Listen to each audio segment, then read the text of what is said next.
So I made a little video a while back about the S650 Mustang, the 2024 one that is, of course, and I was wrong about my predictions. In it, I thought that it would be beneficial and unique to have a form of a hybrid powertrain, as well as an optional four-wheel drive. I think that would still be awesome to have that on a Mustang, but that's probably later on down the line. A few weeks have gone by, and this really gives us more time to digest the S650 Mustang. So let's not predict this time around, and let's go over the big reveal, and let's talk about some of the things that I personally like and the takeaways from the event.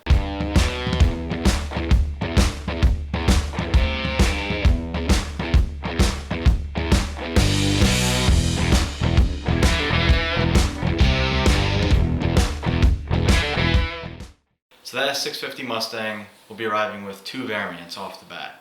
Everybody knows it's going to be the EcoBoost and it's going to be the 4th gen Coyote V8. So one exception to this though is the Dark Horse version, but I'll talk about that a little bit later. It's basically just a modified GT. I'm sure you guys have all seen it, both physically and under hood. So basically it's a 500 horsepower version. But let's get right to the main question, the elephant in the room. And for me personally, it's do I think it's underwhelming? No, I absolutely do not. I think the S650 Mustang is awesome. I think Ford did an awesome job, and honestly, they brought back the Coyote V8. It's now in its 4th generation. It's been out now for over 10 years, and they could have easily have given us an alternative solution that no one liked. So for us purists, that's a big win. In the Mustang realm, it's always interesting because with every new release, the chassis and its looks are always scrutinized. So I honestly love how it looks. I love how it looks. I know a lot of people are very up in the air, but I love how it looks. It's not far off from the 2018 and up models, and I personally love the headlights and more importantly some of the trim pieces, and man, when they're in the right color, it really looks nice. Like, it really looks nice, especially from the unveiling. The hips look nice, right? The back rear quarter panels look amazing. They look like the 2018 and up, a little bit beefier, maybe a little more angled. The hood vents look amazing. I personally really like it. It kind of is GT500-esque in a way. I also think that the wider grille in the front makes it a little bit more menacing and mean, because the previous ones were a little bit smaller anyway, and people would open them up or black them out anyway. In addition to that though, the rear spoiler, I like that as well. As you can see, it's much sleeker and it looks different than the old traditional 2018 and up spoilers. Somewhat on par, but definitely different. One of the downsides though of the S650, in my opinion, is the rear. So looking at it here, it just looks a bit scrunched or maybe crowded in my opinion. I wish they would have done the black accent paddle in the middle where the GT is, like every other model, but it's still a welcoming change and I'm sure a lot of people will get used to it. If you look at the styling cues of the actual chassis itself though, you'll notice that the windshield is a bit steeper in angle as well as the hood angle. So this should help visibility as well as give it more of a, sleek look on the road, a little bit more angular, menacing. So I think it's going to look beautiful in person. The one thing that actually has been bothering me, and it's been the side profile of the Mustang. It's been bothering me because I was trying to figure out for the life of me what it reminded me of, and then it clicked. The BMW M4. Check these out. So this isn't a bad thing, I just wanted to point it out. I just thought it was kind of funny, but it's still a great looking car. Let's shift our focus over to the Dark Horse really quick.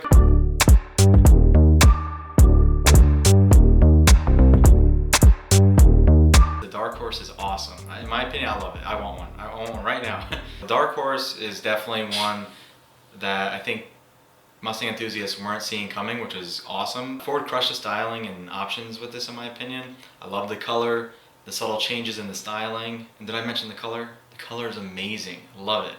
Although a lot of people will think, the badge looks like Charizard or maybe a certain wine label, I still think it's nice. I still think that it's smart that they had that instead of the regular GT badging. It definitely distinguishes the car versus the other GT models. Let's pray and hope that the dealer markup isn't too bad for this one. Jumping right back to the engine and transmission combos, the 4th gen Coyote and the GT model is supposed to pack 480 plus horsepower, and the Dark Horse is supposed to be 500 plus horsepower.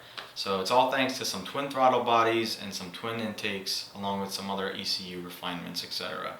So it is very similar to the Gen 3, basically just with twin everything at this point. Transmissions are still the good old 6-speed manual and the 10-speed auto, but the Dark Horse will get its own Tremec variety. So I predicted that it would be shared off of the Mach 1 and GT350, and it seems like it's going to be after they confirmed it on the release. One thing that deserves high praise is Edwin Krenz, the chief nameplate engineer for the 7th Generation Mustang and for the Dark Horse, as well as the people that actually build these. I think it's awesome that people are still involved and still love it, because without them, probably might not have happened as well as it did.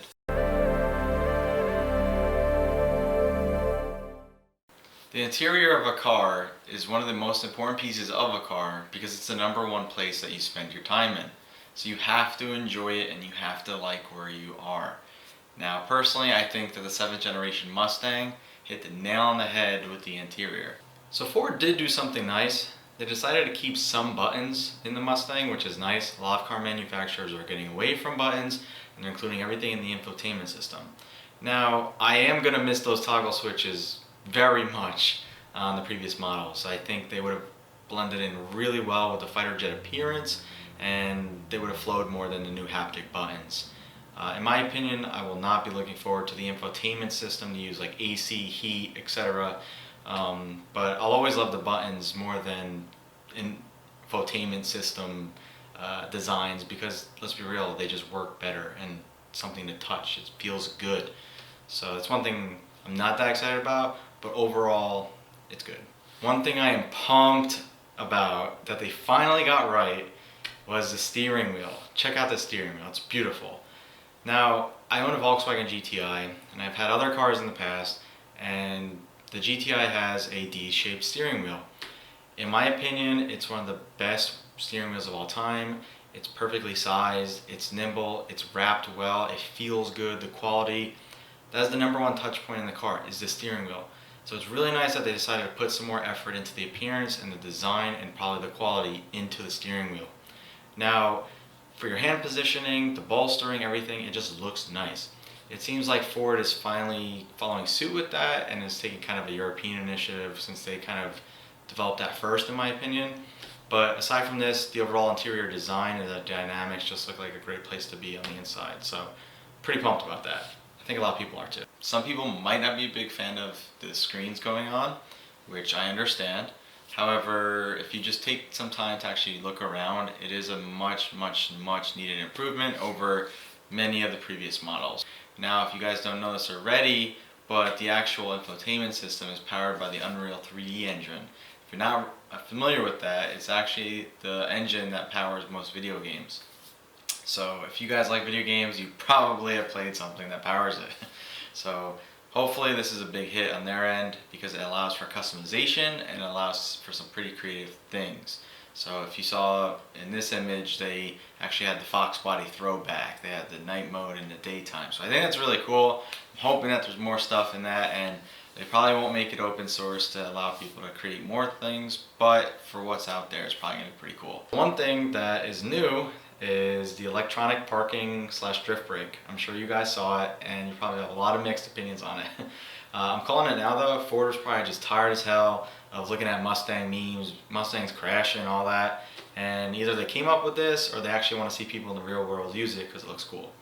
Either way, someone that will drive the car and really can't drive, they'll hoon it around and it'll give the Mustang a bad name again. So it's pretty much inevitable, but it would be really cool to actually use it. Like, I think if I had a go in it, I think it'd be a lot of fun, especially if you used it right and correctly. It sounds fun. I mean, let's be real, we're kids at heart. So yeah, that's the S650 Mustang. So in a world and a culture of Mustang enthusiasts, I think Ford did an amazing job at giving us a more future retro design and paying homage to the 2018 and up Mustangs. They did it tastefully, it's pleasant to look at, but it's not over the top. Now, it's going to be interesting to see going forward, because Ford has their own little market share right now with the Mustang. On that note, if they keep the price down and the dealers don't mark it up to Kingdom Come, which they will with the Dark Horse, then I think things will be looking up and even better for all of us. So hopefully one's coming to a driveway near me and near you. So I'll catch you guys next time. See ya.